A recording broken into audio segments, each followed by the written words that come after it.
Let me tell you something about the public speaker biz. Often you find yourself invited to give a speech, or even be the keynote speaker at an event where you are the one person in the room who knows the least about the organization or the ministry or whatever it is that's being honored here. So there I was back at my house in Baltimore, trying to think through what I would say here, having never visited St. John Mission before yesterday. And, scouring the website and trying to get a sense of what it's all about, and listened to a recording of an interview that was done with Father Roberto and Deacon Pavel.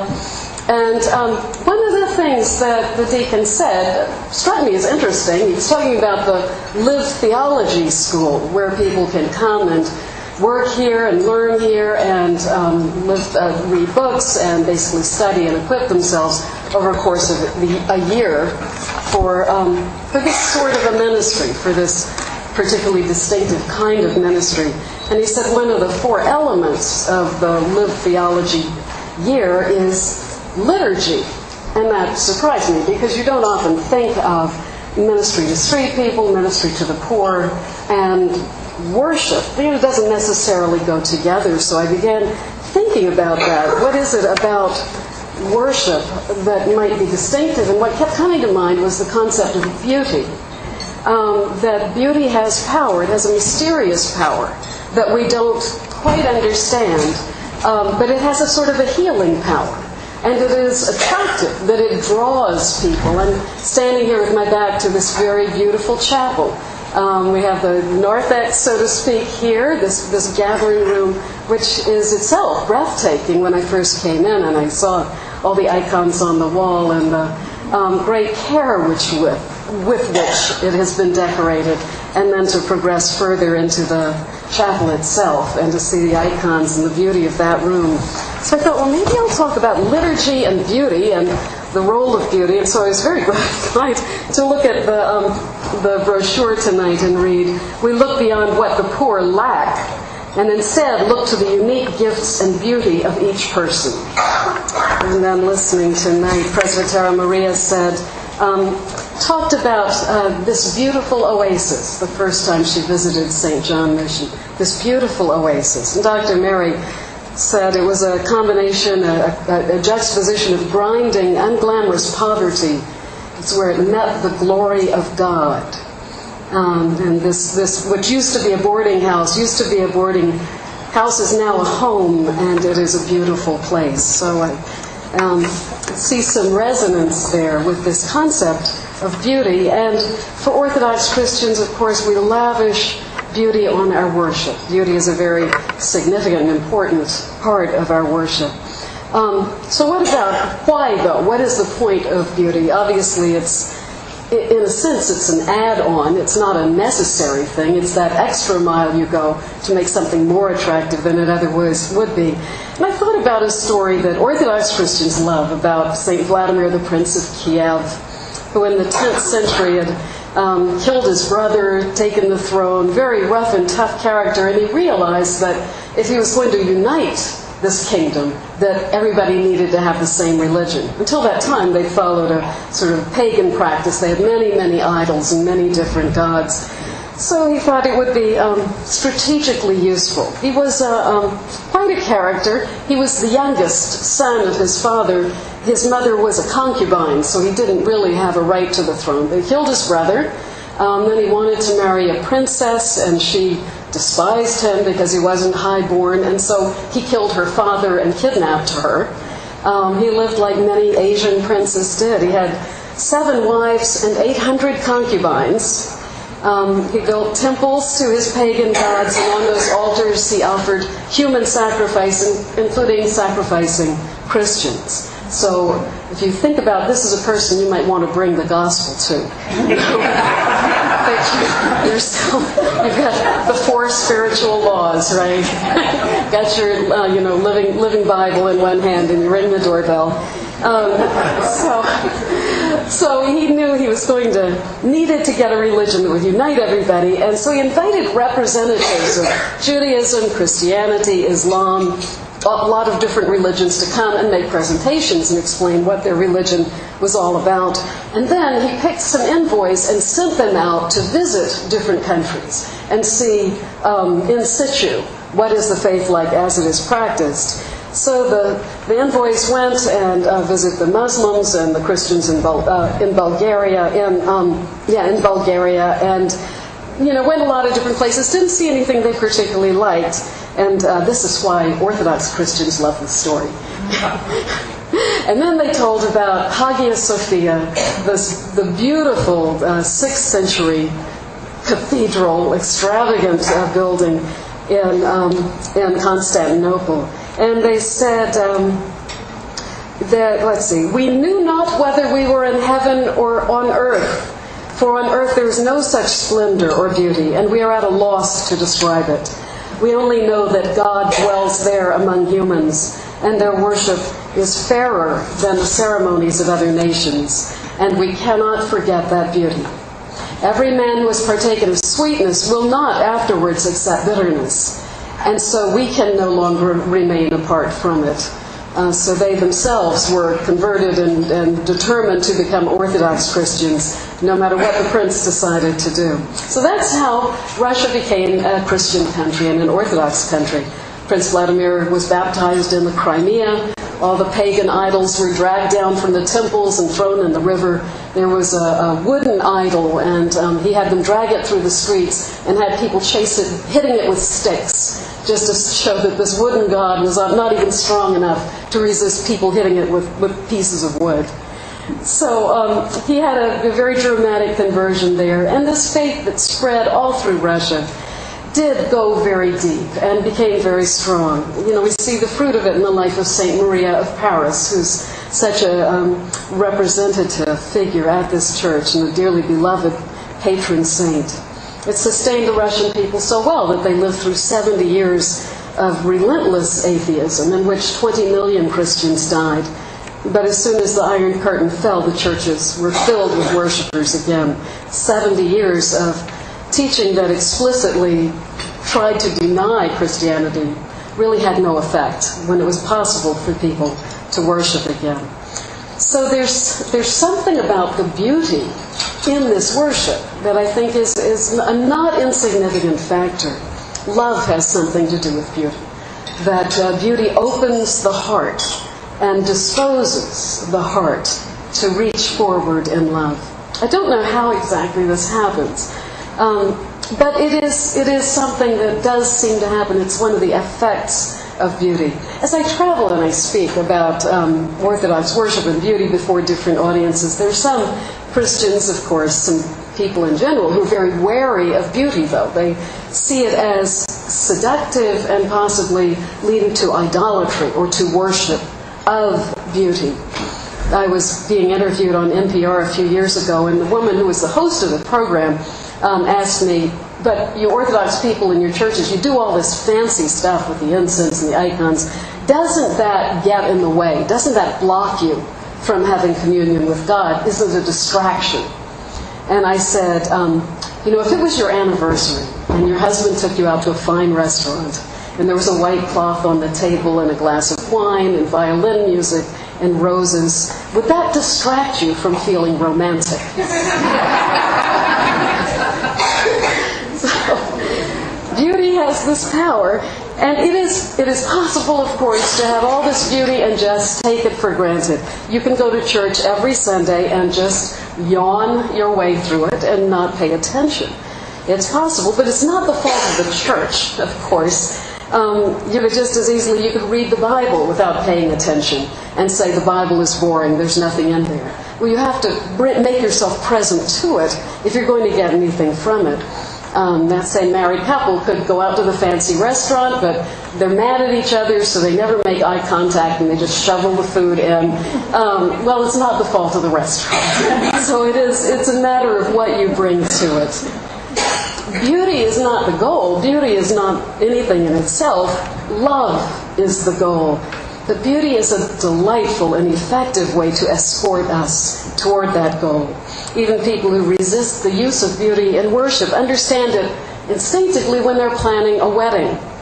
Even if they don't particularly try to make worship beautiful on a typical Sunday morning, Everybody seems to know that when a woman is getting married, she should be surrounded with beauty, as much beauty as her family can afford. The newlyweds deserve to be framed in great beauty. We just get this instinctively. I've heard that there's some mega churches that are building wedding chapels because women want to be married in a beautiful setting, and a very, very plain auditorium-like church just isn't really where she always dreamed of getting married. And yet some people assume that when it comes to church, having beauty goes along with being very stiff and formal and unreal in a sense, and self-conscious about your behavior. But notice that at a wedding reception, at this meal tonight, we don't act stiff and formal. Even though we've got nice linen napkins and white cloth on the table in this elegant meal, people relax, they laugh, they enjoy themselves. We're not self-conscious or critical about whether the other person is holding their fork correctly. We're not self-conscious here. We behave naturally and we enjoy ourselves. And that would be true even if a meal or a wedding reception was traditional and classic and very formal in an old sense. If anything, that just would make our joy that much more profound. You would say the same thing about a Christmas dinner. If it's your turn in the family to host the Christmas dinner, then you get out the fancy plates and silverware and the elaborate dishes. But everybody who attends feels joyous and at ease. That going the extra mile for beauty that adorns our Christmas celebrations doesn't hinder or distract the guests from enjoying themselves. If anything, that extra beauty makes it seem more significant, makes us savor the day even more and recognize the importance of it. It isn't just an ordinary day. It's the day where you go give a little bit extra. And yet when it comes to Sunday morning, many of our fellow Christians around the land don't think about beauty as one of the things that is necessary. The main thing they want in a church building is functionality, and that it not fall down, and that it not leak, and that's it, and be big enough. You know, they're thinking in those sorts of terms. There's the high church tradition where things are elaborate, vestments, icons, candles, incense, all of that, and then the low church tradition where things are often very simple. And I've often wondered why did we originate these two strains? As I was writing this, I was thinking, why is there this sort of distinction, two different styles? I think it may well go back to whether your church is one that believes that the Eucharist is really the body and blood of Christ. Because if you do believe that, then nothing is too much to give. If you really believe that Christ is going to be given to you, not only held up for adoration, but actually given to you to chew and eat and swallow and incorporate into your own body, that is such an alarming thing. That is such an astounding thing. If you really believe that was going to happen, then you would almost instinctively think church needs to be as beautiful as we can make it. And if you don't believe that, then really you don't need beauty. You need something more like an auditorium, because what you're looking for on a Sunday morning is that people will learn more. They will learn more about how to follow Christ, or how to apply the Scriptures in their lives, or live more effective lives, or how to witness, for example. So I think that distinction helps us understand why there's such a wide range of differences in worship among Christian churches. A difference in our view of and our valuing of beauty. The danger with ritual worship, with fancy worship, is of course that it can become empty. It can become dead ritual to those who are participating in it. Even worse, it can become something they think of as magical. That if you just go through, say all the right words, something magical happens, rather than participating in it with their whole heart. So that is a danger, and it's in the heart of the worshiper whether or not real worship really happens, or that tragedy occurs where they don't take it for what it really is. There's a reason why in our Orthodox worship the deacon is so frequently saying, let us attend, pay attention. There's a danger on the other side as well, I think, that if the side where you don't think there's any reason for elaborate beauty, I think the focus can become on facilitating worship rather than worshiping, rather than falling on your face in awe. first time my husband went to an Orthodox service, it was during Lent, and he saw people get out of their pews and get down on their knees and put their palms of their hands and their foreheads on the floor and make a full prostration before the Lord. And he came home and he said, that's how we should be before God. If God is who we say He is, then we should be on our faces before Him. So that was a very moving moment for him. So the question would be on Sunday morning, how do you know that worship was successful? Well, on the one hand, if it's successful, if people have understood the Bible better, as I said, you don't particularly need beauty. But if it's this whole body experience of confronting the mystery of God, beauty does serve an important purpose. The liturgy is work. I recently heard a priest say, he tells his people, don't bring your prayer rope to church on Sunday morning. You don't come to church to pray. You come to church to work. That all of us participate in the light ergos, the liturgy, the work of the people, work of the laos. We all work together, and this beautiful liturgy is the result. This beauty is part of our tradition, going back, of course, to the worship of the Jews in the temple and in the tabernacle, the synagogue, and even at the time of Moses. Our Sunday morning worship is actually based on synagogue worship and the temple service kind of put together. So we have the liturgy of the word, the liturgy of the table. And as you see, God gave Moses very detailed instructions for how beautiful it has to be. For example, in Exodus 25, God told Moses that he should make a box to hold the tablets of the law. So imagine you have these tablets, these stone tablets, and they're about this big, this wide. And you think about that, or else you measure them, and then you get in the car, you go to Walmart, and you look for a plastic box that's going to hold these. That's all this box has to do, just has to hold the tablets of the law. But what God told Moses to make was a box of acacia wood that was overlaid with gold on the outside and the inside, even though nobody would ever see the inside. But that is where these holy things would be. That only God would see the inside. So it had to be gold on the inside as well. The rings and the poles of this ark were also to be made of gold. He commanded a mercy seat to be placed on top, you remember, with two cherubim facing each other with their wings touching, hammered gold. It's a lot of effort to expend on a storage container. And it shows you again something about this mystery of beauty, that beauty is necessary for us to understand God and for us to understand each other and to value each other. Everybody needs beauty. Everybody deserves beauty. And it's even more extraordinary when you consider that these Jews were refugees and they were fleeing and they had left with just the things they could carry, and they were in a desperate strait, wandering in the wilderness for 40 years. And nevertheless, he said, make the table, lampstand, tabernacle, make the veil, make the altar, priestly vestments. All of these things were going to require so much of their resources and so much of their time to make. Extravagant details around the hem of the priest's garments, he said, embroider pomegranates and bells. A golden bell and a pomegranate, a golden bell and a pomegranate, round about on the skirts of the robe of the priest's vestments. Even though they were wandering the desert, God commanded Moses to employ extravagant resources in making worship beautiful. And had to make it portable so that this impoverished people could carry it wherever we go.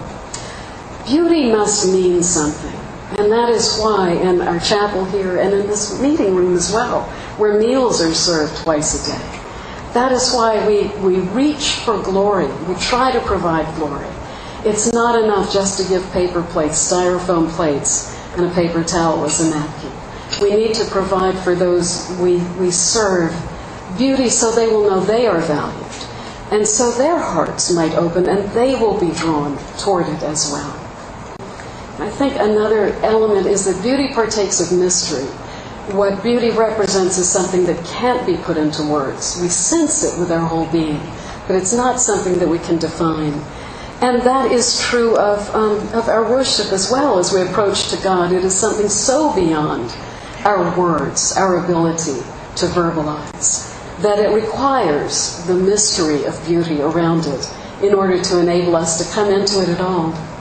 And again, this is something that I think runs very contrary to the way the world looks at things, that everything should be accessible. Everything should be easy to understand. The first time you walk up, you should be able to get it right away.